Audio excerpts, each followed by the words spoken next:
Desde la desinformación de los medios hispanos tradicionales hasta el auge de la cultura woke, una voz corta todo el ruido. Javier Negre te trae historias reales, luchadores reales y la verdad que las élites no quieren que escuches. Este es el programa Right News y comienza ahora mismo en Real America's Voice.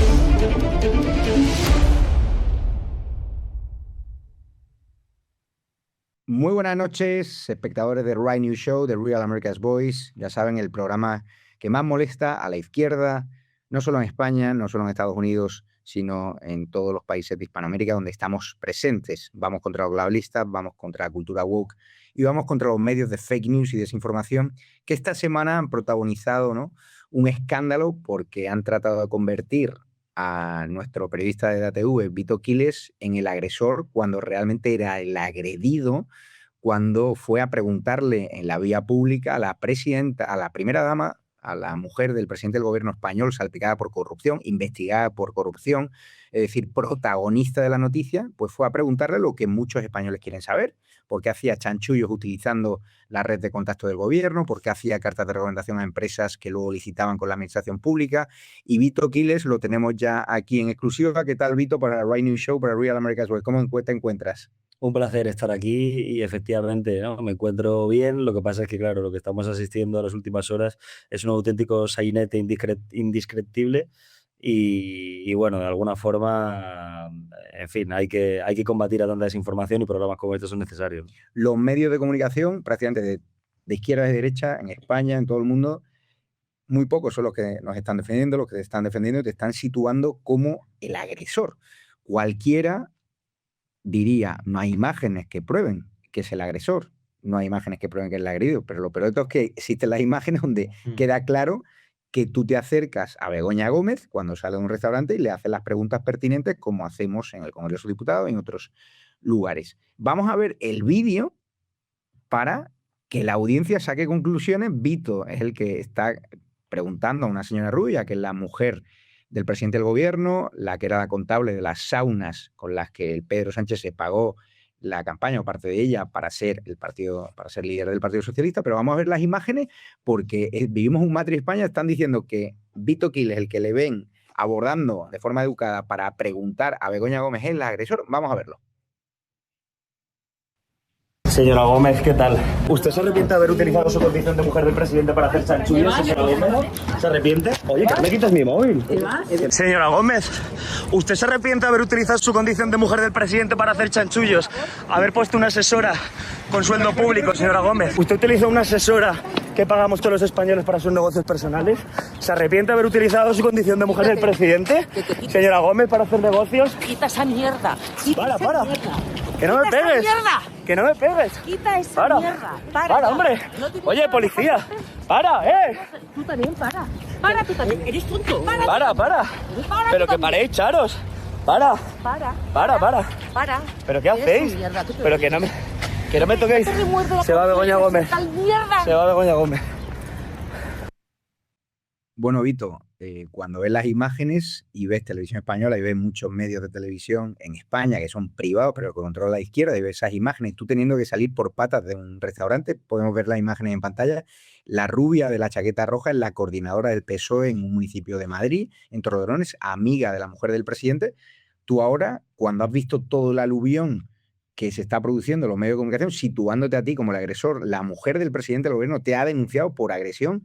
Viendo las imágenes, ¿piensas que hay algún retrasado mental, algún inútil que pueda considerar que tú eres el agresor viendo las imágenes, o el sectarismo ciega a mucha gente aquí en España? Cuéntanos. A mí me parece increíble, ¿no?, cómo de alguna forma han pervertido lo sucedido. Tratan de hacer creer a la gente que sus propios ojos les engañan, que es lo que ven con sus propios ojos no es la realidad. Es una absoluta tomadura de pelo, es una vergüenza, y yo creo que es algo propio de una persona con características psicopáticas, ¿no? Quien se crea que realmente el agresor soy yo, cuando en esa escena lo único que se puede apreciar es que yo soy el agredido. Nosotros somos siempre los que recibimos los golpes, los que recibimos la violencia. La violencia es meramente unidireccional. A nosotros nos castigan con violencia cada vez que intentamos hacer nuestro trabajo, que es el trabajo que hace falta que se haga en los medios de comunicación y que no se hace, por desgracia, en España. Y a mí me parece tremendo cómo de alguna forma se ha instaurado una visión hegemónica en la que yo soy un agresor y soy el que recibe golpes y a que le hacen casi un mataleón y le tiene que salir por la ventana de un local porque si no me machacaban allí y las personas que realmente me pegan son las víctimas. Han revictimizado a los agresores y han criminalizado a los que sí sufrimos esos golpes y esas agresiones.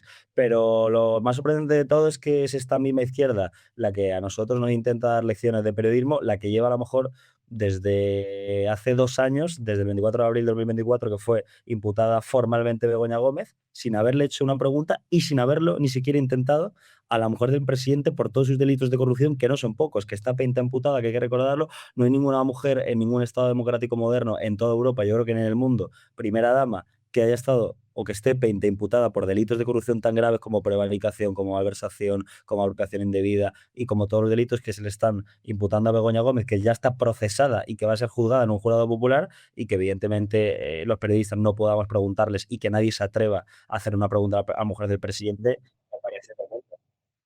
Bueno, no es periodismo, que es activismo político, o sea, ¿te afecta toda esa presión contra ti, contra EDATV? O sea, o estás recibiendo muchas muestras de apoyo en la calle, en las redes, porque si ves el mainstream, los medios tradicionales, eres un poco más que el hombre que mató a Manolete, un agresor, pero claro, viendo las imágenes es surrealista, ¿no? No, a mí lo que me parece que no es periodismo lo que hacen, por ejemplo, presentadores de la televisión pública española, como Javier Ruiz o como muchos otros, reuniéndose con los fiscales generales del Estado condenados precisamente por delitos muy graves, como el de revelación de secretos. Otros periodistas que se van a la Generalitat invitados por Salvador Illa a Barcelona a pasar un fin de semana a todo trapo y de una manera muy lujosa, mientras los demás estamos fiscalizando al gobierno de la Generalitat, que es culpable de muchas irregularidades y de muchos problemas de convivencia y de seguridad que asolan a Cataluña. A mí me parece que lo que no es periodismo es lo que hace, por ejemplo, el director del Plural, regado con millones de euros de subvenciones gubernamentales y en publicidad institucional vía Partido Socialista, que se va a un hotel de 5 estrellas en Mérida con la excusa de que tiene que cubrir un congreso del PSOE, en el que no he visto muchas imágenes en su medio, la verdad. Así que yo creo que lo que nosotros hacemos es el periodismo de verdad y lo que no es de sentido común es que a día de hoy, después de hace 2 años ¿no? Después de 2 años que empezó a investigar a Begoña Gómez, nadie le haya preguntado hasta que hemos tenido que llegar nosotros con nuestra cámara, con nuestros humildes medios, porque no tenemos tampoco la infraestructura que tienen los grandes medios dotados con millones de euros de subvenciones, los que hagamos esa pregunta que no ha hecho ningún periodista de estos que nos dan lecciones al resto. Porque, ¿cómo se desarrolla la escena para que haya tanta tensión y por qué le molestaron tanto tus preguntas? ¿Por qué le preguntaste? Para que la Charos, como llamamos en España las feministas radicales, y a la coordinadora del PSOE de Torrelodones, que parece ser que según publicamos de ATV también fue enchufada o su marido en la administración pública, presuntamente. Cuéntanos cómo se desarrolló para que haya tanta tensión, porque el espectador no da crédito. O sea, un periodista le hace una pregunta a la primera dama y hay peleas, un intento mata a León, y los medios que acosaban a Rita Barberá, los medios que acosaban a Cristina de Cifuentes, los medios que Jordi Evole y compañía les metía, incomodaba y mandaba a sus corresponsales a interrumpir al bueno de Mariano Rajoy, bueno en el sentido de buena gente, pero aunque como presidente del gobierno pues tuvo también sus defectos, pero le interrumpían sus caminatas. Eso sí es periodismo, y en cambio lo que hacemos nosotros es activismo. ¿Qué le preguntaste que le molestó tanto a Begoña Gómez para que una tipa estuviese a punto de ahorcarte allí con el mataleón? No, yo estoy asistiendo atónito, sin ninguna duda, a lo que se está viviendo en las últimas horas, porque se dice poco menos que yo al final soy una persona que no hace periodismo y que busca tensión y que busca confrontación, y lo que hacían otros reporteros cuando gobernaba la derecha en España, que incomodaban mucho al poder, que eso sí que era periodismo de verdad y que eso sí que es diferente a lo que yo hago. Yo realmente creo que la diferencia radica fundamentalmente en la reacción y en el comportamiento de los entrevistados. La derecha parece ser que sabía mantener la compostura y que de alguna forma sabía lidiar con este tipo de preguntas, por muy incómodas que fueran, y mantenía las formas, y la izquierda no. La izquierda, el problema es que salta por los aires, se pone tensa, agrede, increpa y nos insulta. Vamos a ver cómo lo cuenta Televisión Española. Atención al Matrix, habéis visto las imágenes reales, y cómo lo cuenta la televisión que pagamos todos los españoles y otros medios privados. Atentos al vídeo. Tú has sufrido esto, tú has vivido exactamente lo mismo. Se está diciendo que la clave aquí es que ha sido agredido Vito Quiles. Bueno, aquí hay varias claves. La primera es ¿hasta cuándo? ¿Hasta cuándo se va a aguantar este dolor y esta violencia, este terrorismo fascista? Porque ya ha llegado a agredir a la mujer del presidente del gobierno. Ya no estamos hablando de periodistas, de analistas, de ciudadanos que quizás no pintamos nada o tenemos menos poder o menos capacidad de defensa y nos gastamos nuestro dinero en psicólogos y abogados para llevar a estos tipos a un juzgado. No, estamos hablando de la mujer del presidente del gobierno. Un atentado. Esto es atentar contra una autoridad. Yo al señor Tellado y a la señora Muñoz simplemente les deseo que ojalá nunca tengan que sufrir lo que sufren nuestras madres, que ojalá nunca tengan que sufrir sus novios, sus novias, no sé con quién se acuestan ni me importa saberlo, todo lo que sufren nuestras parejas, que ojalá nunca filtren su dirección, que ojalá nunca tenga matones en la puerta, ni Esther Muñoz ni Miguel Tellado, que ojalá nunca llamen a su teléfono 300 veces en un solo día a las 4 de la mañana y tenga que apagarlo, que ojalá nunca rajen su puerta, rajen su buzón, le metan animales muertos, les vandalicen tumbas con amenazas de muerte, con sangre falsa, que ojalá la señora Esther Muñoz y el señor Miguel Tellado nunca tengan que aguantar lo que ha aguantado Ana Pardo de Vera, tú mismo Javier Ruiz, que no tengan que aguantar lo que ha aguantado Rubén Sánchez, que ojalá la señora Esther Muñoz no tenga que aguantar como a su padre le llaman pederasta, como se han hecho con Rubén Sánchez, que ojalá Miguel Tellado, si tiene una amiga o un familiar con una diversidad funcional, con una discapacidad del 75%, no tenga que aguantar lo que ha aguantado Violeta y su familia, de cómo la han humillado y cómo se han reído de ella, que ojalá nunca tengan que aguantar la miseria que estamos soportando y la violencia que estamos soportando porque ellos la financian. Y aquí acaba la tercera clave, porque esto no solo es ser cómplice, esto no solo es hacerles la propaganda, es que les están pagando el sueldo. Es que el señor Tellado y la señora Esther Muñoz no se pueden desmarcar, no le pueden criticar porque es su trabajador, porque es su compañero, porque quizás aparezca en unas listas. Y no me cansaré de repetirlo porque, Javier, yo conozco muy bien mi historial de denuncias, qué casualidad, oye, qué rápido se admiten a trámite las querellas contra mí y qué lento va todo lo que yo hago contra Vito Quiles. No tengo ninguna notificación. Oye, yo sé que hay muchos amigos jueces en el PP. Oye, qué lento va, cuando va de Vito Quiles. Oye, no vaya a ser que la policía tarda tanto en reaccionar. ¿Por qué? Porque ser amigo del Partido Popular es ser amigo del poder. Y eso es lo que es Vito Quiles. Amigo de jueces, no por él mismo, él es un tío limitadito que no da para más, sino por el Partido Popular que le protege y le ampara. ¿Es amigo de la policía? No, ¿la policía de quién es amiga? ¿De quién? Muchos policías, porque yo he sufrido en la calle agresiones porque Vito Quiles no graba como te agrede, él te agrede acercándose, te pisa, se acerca, te mete el codo, te empuja, te agarra, pero eso no sale en los vídeos, es más macabro de lo que parece. Todos estos que están juzgando cómo reaccionan unas amigas de Begoña Gómez, unas amigas nuestras, cómo reaccionamos las víctimas, les invito a pasar un solo día en el infierno que sufrimos las personas acosadas, un solo día, una sola tarde en el infierno que sufrimos y que luego den lecciones desde el sofá, desde Twitter, desde las tertulias, desde la comodidad de no ser acosado a cómo hay que reaccionar. Una sola tarde, porque Vito Quiles no te va a dejar el ojo morado, es un cobarde fascista. Lo que va a hacer es todo lo que no se ve en una cámara, es meter su cuerpo, es empujarte, es dañarte, es un maltrato psicológico continuado, un acoso diario.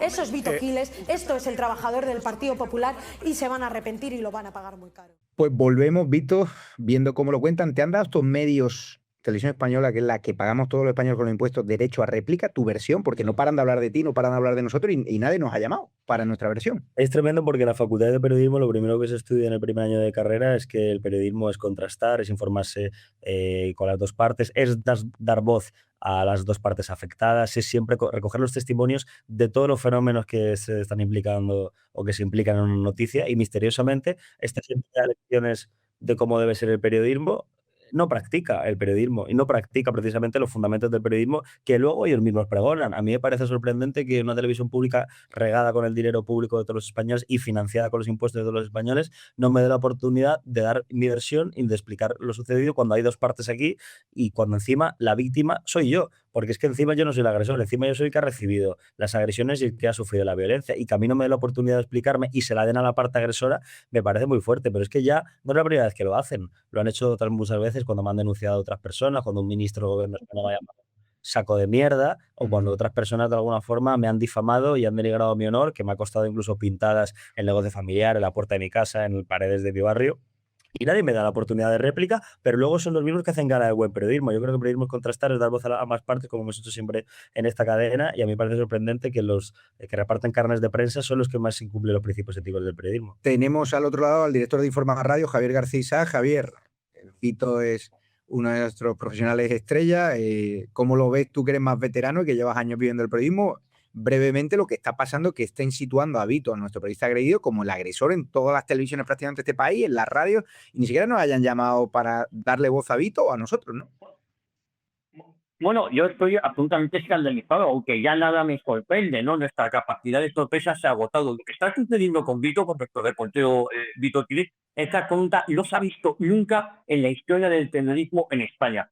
Él hace las preguntas incisivas. Él, con otros reporteros, acude donde hay que acudir. Él lo comentaba Vito. Vito ha intentado entrevistar a la mujer del presidente, que nadie la ha entrevistado, pero no la ha entrevistado por ser la mujer del presidente, la ha entrevistado por formar parte supuestamente de una red corrupta dirigida por el propio Pedro Sánchez. Y ellos, que son los que se han victimizado, y ahora está al revés. Y dicen, la mujer del presidente denuncia a Vito Quiles por agresión, cuando a Vito casi le tiran al suelo, le pisotean el teléfono, y no es la primera vez. Vito le recordaba como Oscar Fuente, entre otros, digamos, sacos de mierda, un insulto detrás de otro contra un periodista. Y en el colegio de periodismo, en vez de hacer piña, en vez de hacer una nota de solidaridad con el agredido, están haciendo todo lo contrario. Están viendo como normal que a los periodistas de esta trata, los reporteros como Vito Quiles, que les carrera. Estamos viviendo una distopía y una auténtica locura, Javier.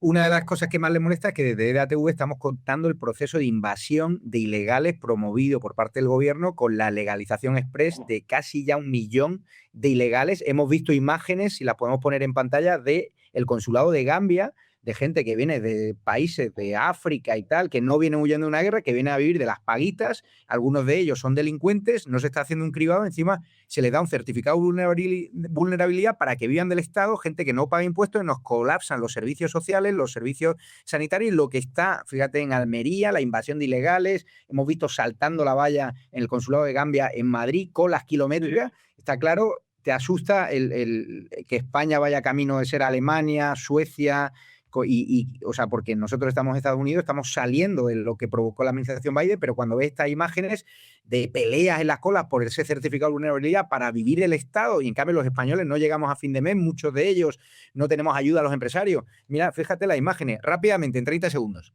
Bueno, Javier, muy rápidamente, lo que estamos viviendo es una auténtica locura. No se esconden, han dicho que es un retraso. El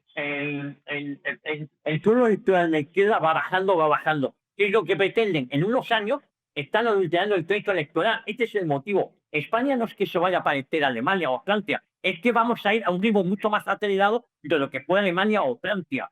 Quieren anular la identidad de las naciones y quieren adulterar el crédito electoral. Estamos viendo, no han venido a pararnos las pensiones. Esto nos cuesta un dineral. Han venido a quitar las ayudas a los españoles. Que los españoles pierdan toda esperanza de recibir cualquier tipo de ayuda. Estuvimos la semana pasada en Barcelona y lo que ahí vimos fue tremendo. No hay posibilidad de que un español que lo necesite reciba ayuda, porque antes va a tener a 1 millón o 1,5 millones de personas. Vamos a Publi porque vamos a hablar del futuro. Vamos a ir a Nueva York, donde el alcalde de Nueva York está reconociendo ya que están en quiebras y que necesitan ayuda. Nueva York, que la han plagado durante los años demócratas de ilegales, de inmigrantes. Da pena caminar por Nueva York, lo que está pasando en España. Y efectivamente quieren cometer un fraude electoral a través de la legalización masiva de ilegales. Mucho ánimo, Vito Quiles, y nos vamos a publicidad. Y a la vuelta vamos con Nueva York, con un youtuber que está muy de moda, que estamos grabando un documental con Nick Shirley. A la vuelta nos vemos.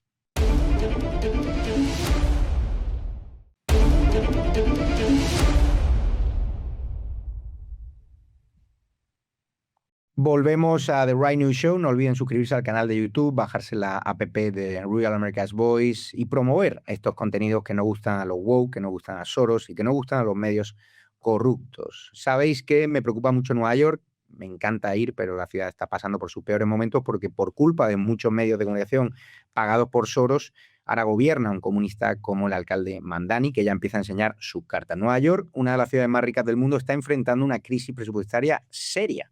No lo dicen los analistas conservadores, lo admite su propio alcalde Zoran Mamdani. Miren lo que dijo. New York City faces a budget crisis of a historic magnitude. We inherited a deficit larger than any since the Great Recession. Years of mismanagement and chronic underbudgeting, alongside a structural imbalance between what New York City sends to the state and what we receive in return, have taken a toll.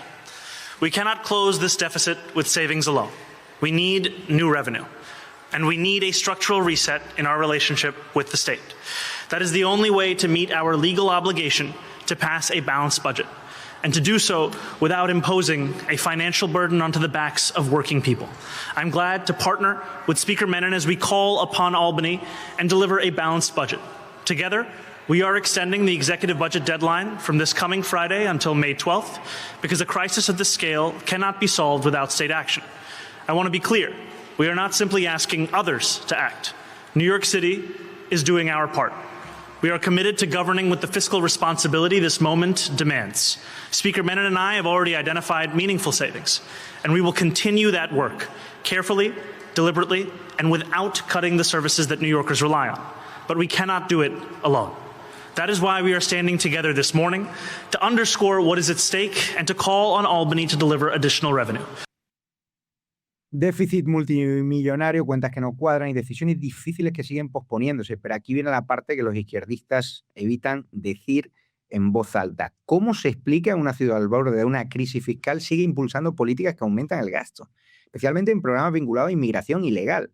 Da vergüenza caminar por Nueva York y verla llena de suciedad, verla llena de ilegales. Esto es exactamente lo que Donald Trump, el presidente, ha advertido durante años.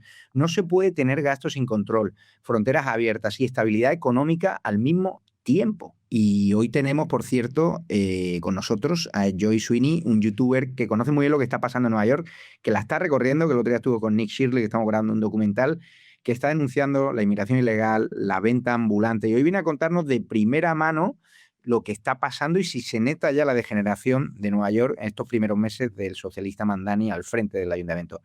How are you, Sweeney? How are you? Muy bien, al principio, en el primer momento, puedo hablar en español, pero es un poco roto, entonces prefiero en inglés porque eso es malo. To what extent can a mayor like Zoran Mamdani sustain a pro-immigration agenda without impacting taxpayers? It's impossible for him to do so. And if you compare in the United States the budget that he just proposed with any other city or state's budget, and the example that has been going viral, which I think is a pretty good one, is if you compare New York City's budget, and that is a city, compared to the entire state of Florida, it dwarfs it. Think about how many roads and public services the state of Florida has versus just one city in New York. And then he will simultaneously try to get New Yorkers to believe that it isn't a spending problem. Of course it's a spending problem. Florida is how many more square miles more than New York City, yet we're spending more than them. And all he wants to do is increase taxes instead of cutting spending. And it's a pro-open borders agenda. New York City is the biggest sanctuary city within the entire United States, if not the entire world. And look at where that has gotten us. Of course, New Yorkers understand that there are migrants who are trying to make a better lives for themselves, and they're trying to come to New York City. I don't blame them. It's the greatest city in the world if we can keep it. But at the same time, if we don't keep open borders and we allow this spending to continue, there won't be any New York City left. Can you tell us what you face on a daily basis in the streets of New York City? We have seen your videos in your social media. So what do you see every day? I see crime, and I try to expose this, right? So my Instagram is SWEEENIE, and I try to show this on a daily basis, Javier. And we met for the first time, I think, 10 days ago? And we just walk through the streets. And if you are a hardworking, tax-paying, law-abiding individual, you can't recognize the New York City today versus the New York City that existed even 10 years ago. For example, the Canal Street corridor on Broadway, and I recommend, I suggest that anyone who's interested, come visit so you can see it yourself. You don't have to take it from me. You don't have to take it from any propaganda. You can see it for yourselves.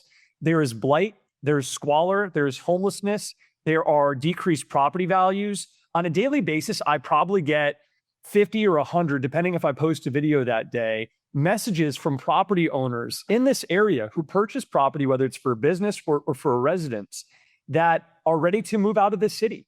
because year after year, their politicians have failed them, and all they've seen is their real estate value and their tax dollar just plummeting while taxes simultaneously increase. And this isn't conjecture, right, Javier? This isn't something I'm saying is a right-wing talking point. This is coming directly from Governor Hochul's mouth. She has gone on talk show after talk show to talk about the budget deficit that exists for one principal reason: hardworking, value-producing New Yorkers leaving because of the increase in taxes. Yet you simultaneously want to increase taxes. It makes no sense. Are you going to be a candidate against Mamdani in elections? People ask me this all the time, Javier, and what I always say is this: I wouldn't rule anything out. That's not my necessary intention. I'm just motivated by what I'm seeing going on in New York City politics. And I reached a point where it was just intolerance and fury that made me so frustrated and indignant about what I was seeing with Mamdani and the direction the city was going. And I'm an ideas guy, right? Like, I believe in my political philosophies, and whether that means I ever run for public office or not, that's the jury's out on that, whether I just continue speaking about these issues. I want to try to have some positive impact and some logical and rational impact on the city. Whether or not that means public office is anyone's guess, but I'm not counting anything out. We have to leave. We will follow you in social media. Thanks for your attendance. A la audiencia, estuve el otro día con Jake Helber, el undersecretary, el secretario del Departamento de Estado para Asuntos Económicos, muy interesante, hablándonos de Pax Silica y todo lo que está haciendo desde el Departamento de Estado para promover la economía de Estados Unidos a nivel mundial. Muy interesante. Escuchen la entrevista que le hicimos hace unos días en su despacho en el Departamento de Estado. Hello, we are in the State Department with Jake Helber, Undersecretary State of Economic Affairs. He just signed an important ceremony with Philippines and Finland. They joined the Pax Silica. How are you? Doing well. How are you? Good. Why is so important, Pax Silica? Pax Silica is an economic security coalition that really brings together countries who have unique industrial capabilities to help secure the whole of the supply chain stack. We are adopting an ecosystems approach that's positive sum, and we're very excited to see the amount of excitement that there is from our partners around this initiative. And there is no Hispanic countries inside when we're going to have like countries like Argentina.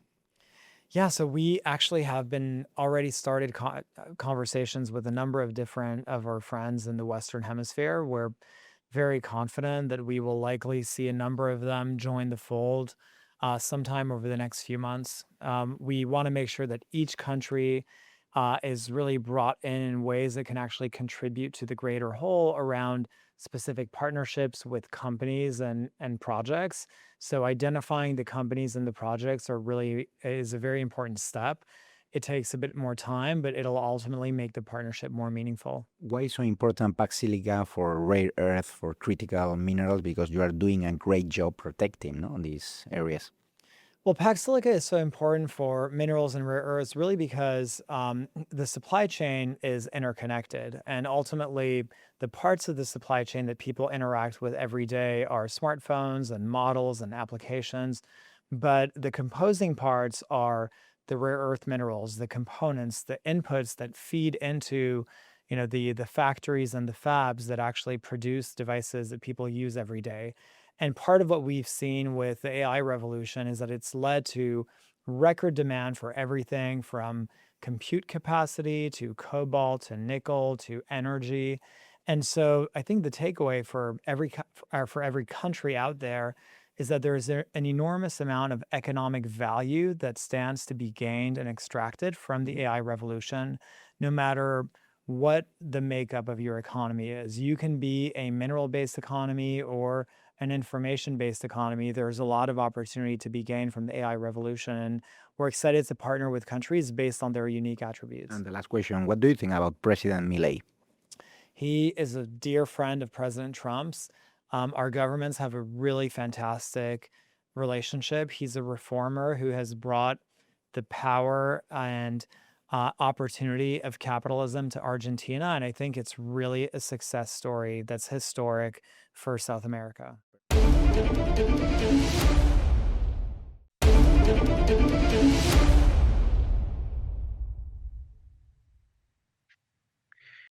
Y regresamos para poner el foco en lo que está ocurriendo en mi querida Colombia. A final de mes hay elecciones, la primera vuelta. Esperemos que se acabe la pesadilla de Petro, aunque no va a estar fácil, porque viene un socialista aparentemente más moderado, pero que es peor que Petro, Cepeda, y ni siquiera está contestando a nuestros compañeros periodistas porque tiene muchas cosas que esconder. Un país que, lejos de avanzar hacia la paz prometida, parece estar retrocediendo a los peores momentos de su historia reciente: violencia, expansión del narcotráfico, fortalecimiento de la guerrilla, de las FARC y protestas crecientes en las principales ciudades y atentados terroristas. Terrible. Pero este infierno que viven los colombianos podría cambiar próximamente, ya que a finales de mayo, como he dicho, se llevará a cabo las elecciones presidenciales y ahora la derecha sobresale a Abelardo de las Prillas, le sigue Paloma Valencia, que es la candidata uribista, pero tienen que unirse, tienen que dejar de atacarse, porque si no va a ser complicado tener una alternativa a Cepeda. Y para analizar todo esto, nuestra querida, la senadora Cabal, es una invitada de lujo. Y María Fernanda Cabal, ¿cómo te encuentras? Muy bien, muy bien. La verdad, sencillamente tomando nota del desastre del gobierno comunista de Colombia. Me gusta que llames a las cosas por su nombre. Hay medios que allí se resisten a llamar comunista a Petro y le blanquean a Cepeda. Cuéntanos los últimos atentados terroristas, terrible la situación que estáis viviendo. Tú estás amenazada de muerte.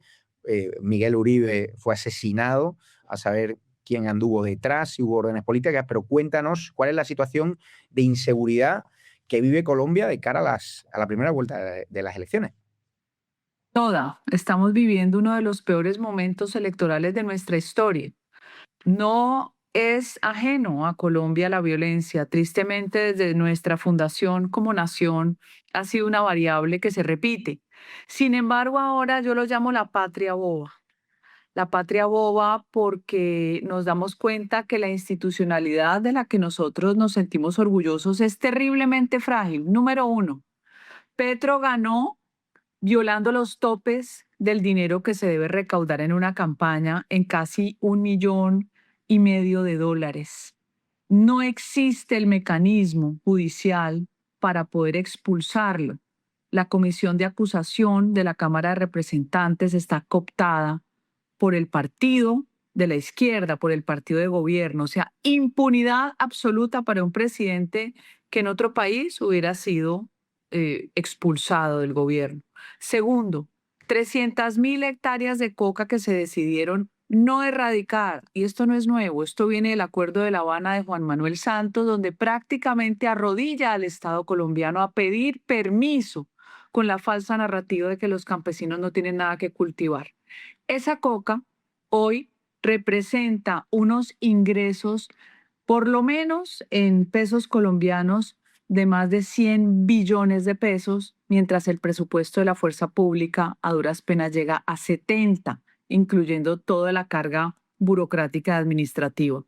Y si usted a eso le suma todas esas herramientas que hoy existen y que cruzan las fronteras, uniendo carteles en un eje transnacional con el cartel de los Soles, con el cartel de Sinaloa, que hacen presencia en Colombia, con el Tren de Aragua como fenómeno de repoblamiento artificial creado por Chávez y por Maduro, expandiendo su revolución a través de una migración controlada criminal, pues la receta está perfecta. En Colombia hoy hay 44 masacres, muertos en Colombia, 44 en el año 2026.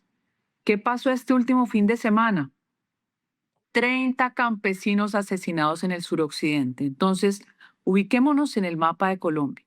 Las peores zonas, el Catatumbo, la frontera con Venezuela, declarada por Petro como zona económica binacional, pero para narcotraficar, para traficar personas y traficar armas. Vámonos hacia el sur de Colombia, la zona de Ecuador. No ha decidido acabar con los criminales de la mano de Trump. En Colombia, declarados gestores de paz, los dirigentes de los peores grupos asesinos y de los carteles del narcotráfico. Con eso, tenemos un país que no controla el territorio. Tenemos zonas como el suroccidente de Colombia, la zona de Valle, Cauca, Nariño en frontera con Ecuador, la zona del Putumayo, frontera con Ecuador, perdidas prácticamente a manos de los criminales, y tenemos la zona del Catatumbo perdida. ¿Quién garantiza que el ciudadano vote libremente? Nadie. ¿Quién garantiza que no sea un fusil? ¿Quién garantiza que ese ingente dinero del narcotráfico que llevó a Petro al poder no termine siendo el que va a reflejar el resultado de las elecciones? ¿Cómo van las elecciones? Porque vemos encuestas donde Cepeda va ganando, pero Abelardo de las Priellas tuvo una ligera caída después del proceso de primaria, donde Paloma Valencia sacó un buen resultado, pero se ha recuperado y ahora la mayoría de las encuestas le dan por delante de Paloma Valencia. Cuéntanos cuál es la situación que percibes a pie de calle y si esa fragmentación en la derecha va a satisfacer también, ¿no?, a los intereses de la izquierda, de Cepeda, este candidato que va de oveja, de corderito degollado, pero que es más peligroso incluso que Petro, y también Paloma Valencia está teniendo muchos problemas con su candidato a vicepresidente, que está renegando incluso del presidente, ¿no?, del propio Uribe, diciendo que no le gustaría que estuviese de ministro. Cuéntanos cuál es la situación ahí, tú que tienes buenas conexiones ahí en la derecha. Bueno, de hecho, la candidata que aspiraba a ser la próxima presidenta de Colombia era yo. Mi partido desestimó mi nombre. En eso sale Paloma. Yo salgo de la contienda. Sin embargo, yo soy senadora hasta el 20 de julio. Yo soy la senadora más votada de Colombia como mujer al Congreso y de derecha, porque yo no siento vergüenza de defender principios y valores. Muy al contrario de los izquierdópatas que disfrutan vendiendo toda la basura que lo único que ha traído es exilio, pobreza y muerte. Las encuestas muy enredadas, muy confusas. Yo personalmente le tengo aversión a las encuestas. Yo viví el proceso de Javier Milei, palmo a palmo. De 33 encuestas, solo 4 lo daban ganador y solo Atlas Intel se aproximó casi de forma precisa. A Donald Trump lo daban perdedor con Kamala Harris, todas las encuestas salvo Atlas Intel y esos 6 estados que cambian de color, los swing states los dio Atlas. Seguí otras campañas como las de Chile, la de Bolivia, la de Honduras y muchas sorpresas del voto silencioso. ¿Qué veo yo aquí? Y trato de no pensar con subjetividad porque me duele mi país. Veo que en una situación de una coyuntura tan trágica y tan polarizada, uno no puede jugar a una campaña pretendiendo caerle bien a todo el mundo. El que le cae bien a todo el mundo no sabe a nada, perdés el sabor. Trump no ganó pidiéndole perdón a la izquierda ni al centro. Milei no ganó pidiéndole perdón. No, usted asume posiciones serias y le toca el corazón a la gente que está desesperada muriéndose en los territorios. Usted toca los temas que más afectan, tema de seguridad, tema de salud. Se están muriendo los pacientes sin medicamentos porque Petro ha diseñado un sistema para que los pacientes se mueran. Es parte de su izquierdopatía, de su demencia, con la gente que lo acompaña, que es la peor, el que tiene menos mérito, así como el alcalde de Nueva York. Esos son hechos como en serie, ¿no? Con el ADN podrido. El que tiene el menos mérito, a ese se lo dan. Ay, si es homosexual, si es bajito, si es gordito, o si es de alguna minoría étnica, a ese le dan el puesto. El mérito no vale y es parte de la degradación moral. Entonces, ¿qué veo yo hoy? A punto de irnos a publicidad, en un minuto, ¿qué crees que va a pasar en la primera vuelta? ¿Va a pasar Abelardo de las Priellas? ¿Va a pasar Paloma Valencia? ¿En la segunda vuelta juntos pueden ganar? En un minuto, que vamos a publicar. Moderada y de que quepan todos, que es la que tiene la candidatura de Paloma, puede que ella le funcione como le funcionó en la consulta, pero esta segunda vuelta siento que quien polarice gana. Entonces no es claro si gana ella o gana Abelardo. De hecho, Abelardo, que es, por decirlo, más histriónico, más confrontacional, con menos pelos en la lengua, de pronto tiene un nicho duro. Hay quienes dicen que es minoría y quienes dicen que es el voto silencioso. Al final, yo le soy franca, nunca he vivido unas elecciones más confusas, más complejas. Iván Cepeda está solo. Como en Chile en la primera vuelta, seguramente él pasará a segunda vuelta, no ganando primera vuelta, y si la llega a ganar es con absoluto fraude. ¿Quién gana Paloma?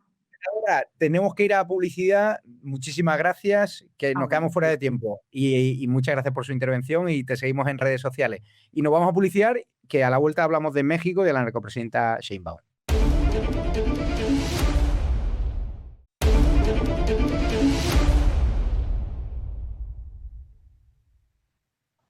Estamos de vuelta en The Right News Show. No olviden suscribirse al canal de YouTube para dar la batalla entre todos. The Right News Show, descargarse la app de Real America's Voice porque no le gusta a Soros, porque no le gustan los medios izquierdistas y porque nosotros decimos la verdad.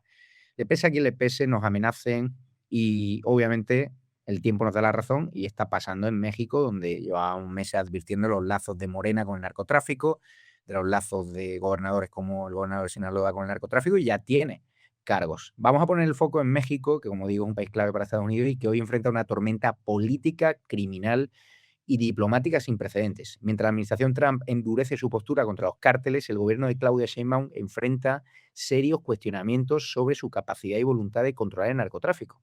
Sheinbaum ha rechazado cualquier intervención de Estados Unidos en territorio mexicano, incluso en operaciones contra el narcotráfico. El punto más explosivo llega con una acusación histórica desde Washington. El Departamento de Justicia acusó al gobernador de Sinaloa, Rubén Rocha, de colaborar con el cártel de Sinaloa que tanta sangre ha derramado por ese precioso estado, pero que ahora no se puede caminar por las calles, especialmente en Culiacán. Hoy nos acompaña el director de la derecha Diario México, Arturo Herrera, para conversar sobre este caos en México. Arturo, ¿cómo va la situación ahí? Cuéntanos sobre el terreno.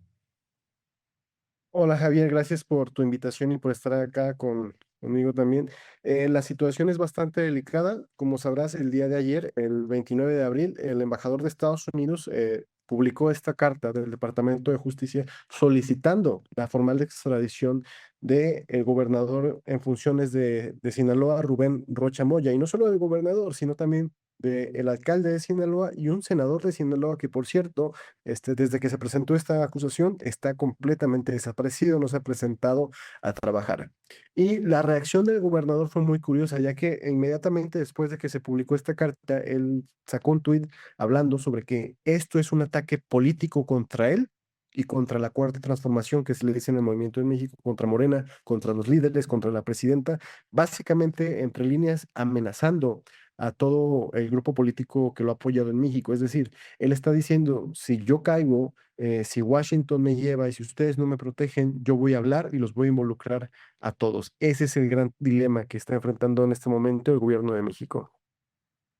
Cuéntanos, ¿qué hará Sheinbaum con esta acusación político de que es completamente cercano a ella?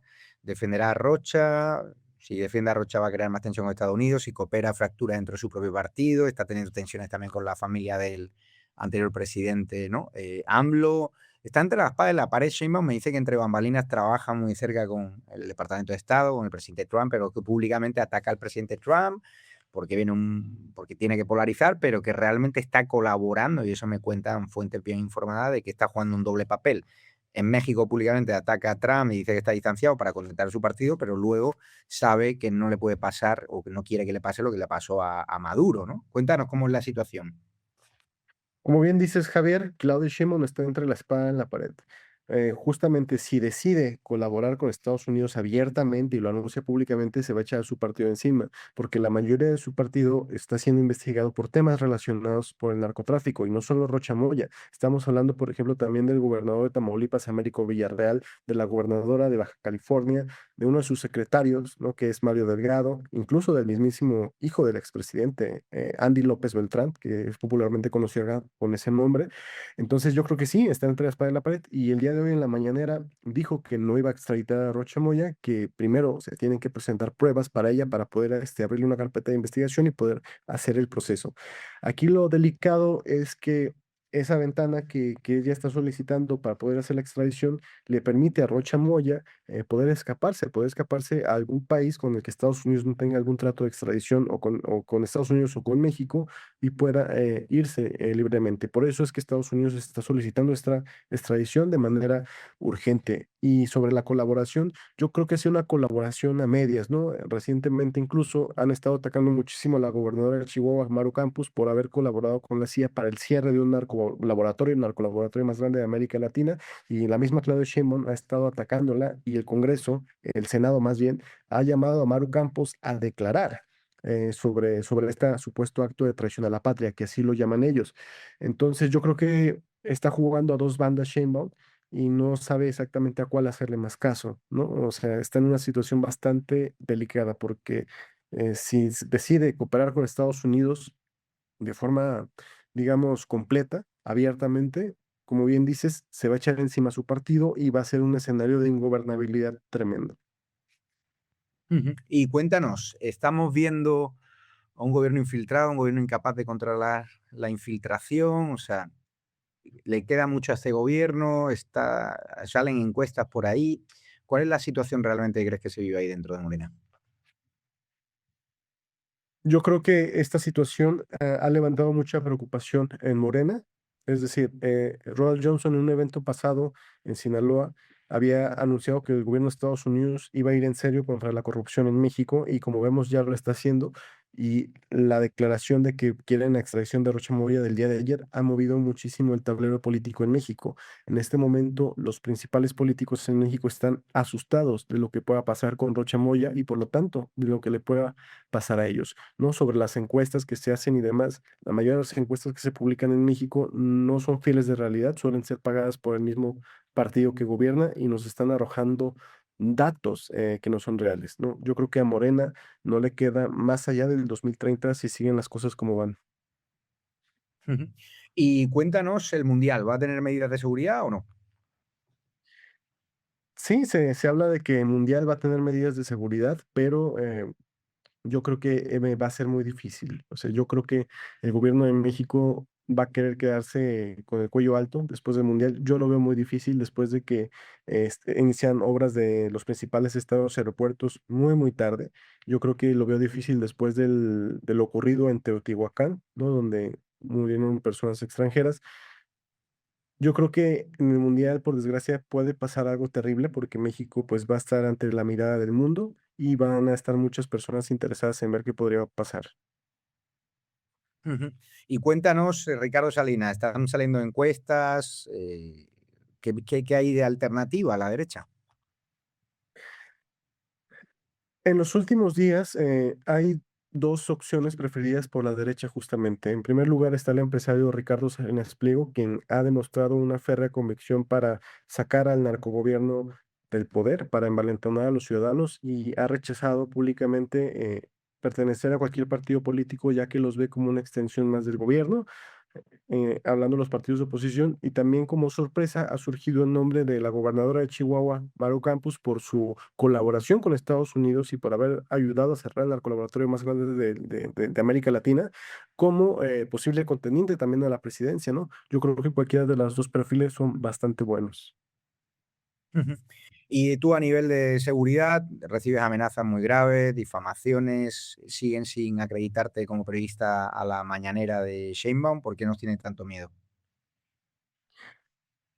Nos tienen tanto miedo porque nos atrevemos a decir lo que otros medios no dicen, porque decimos las cosas por su nombre, porque le decimos narcopresidenta a la narcopresidenta y narcopolíticos a los narcopolíticos e incluso narcoperiodistas a los narcoperiodistas, que hay bastantes en México, por desgracia. No nos han acreditado en la mañanera, no nos han enviado el correo de confirmación de la acreditación y yo creo que nos ven conmigo porque por primera vez un medio que ellos no controlan está comenzando a dominar la conversación.